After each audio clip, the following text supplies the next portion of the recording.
if you live in a stable state, chances are you're not going to end up extreme poor. The percentage of the population in stable states who are extremely poor has been on a secular downward trend for the last 25 years. If you're born in a fragile or conflict state, that's now 50% of the global extreme poor. It's going to be 66% by 2030.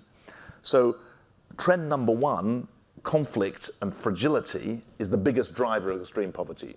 Trend number two, obvious, climate crisis, is a driver of humanitarian crisis, and it's a driver indirectly because climate stress increases the risk of conflict. Trend number three, COVID, the Ukraine war has caused economic misery in rich countries, but it's pushed people off the precipice in poorer countries. So more, I can't remember the figure, 60 countries in debt distress at the moment, spending more on spending more on debt payments than on education and health.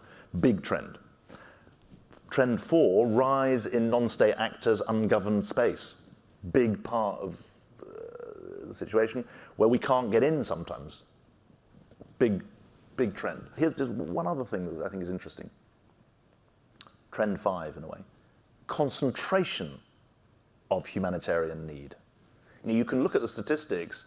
360 million people need humanitarian aid, 615 million people in extreme poverty. You think, oh my God, this is just Mount Everest.